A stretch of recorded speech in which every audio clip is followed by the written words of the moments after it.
Saudi আরবের পক্ষ থেকে বাংলাদেশের সাথে বন্দি বিনিময় চুক্তির প্রস্তাব দেয়া হয়েছে। আর আনসার ভিডিপি বাহিনীকে সৌদি আরবের নিরাপত্তার দায়িত্ব দেয়া ও দেশটির নিরাপত্তা রক্ষীদের বাংলাদেশে প্রশিক্ষণের ব্যাপারে আগ্রহের কথা জানিয়েছে সৌদি আরব, জানালেন স্বরাষ্ট্রমন্ত্রী আসাদুজ্জামান খান কামাল।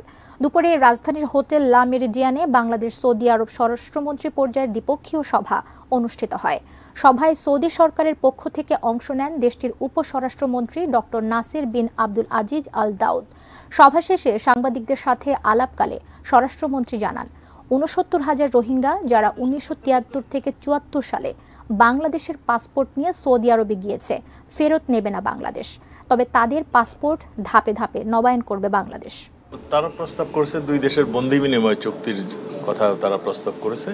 আমরা অনেক দেশের সঙ্গে আমাদের এই বন্দি বিনিময় চুক্তি আমাদের রয়েছে, আমরা সেইগুলো আমরা মনে করি এই চুক্তি আমাদের করলে আমাদের সুবিধা হবে। আমাদের বিজেপি এবং কোস্টগার্ড পুলিশের সক্ষমতা বৃদ্ধি, তাদের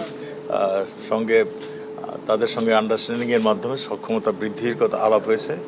একই সঙ্গে বাংলাদেশে প্রশিক্ষণ কেন্দ্রগুলি আছে, তাদেরকেও আমরা বলছি যে আমাদের এখানেও পাঠাতে, তাহলে আমাদের দুই দেশের মধ্যে একটা ফ্রেন্ডশিপ, একটা সিকিউরিটি সার্ভিস, তাদের মধ্যে একটা আন্ডারস্ট্যান্ডিং আরও বৃদ্ধি হবে।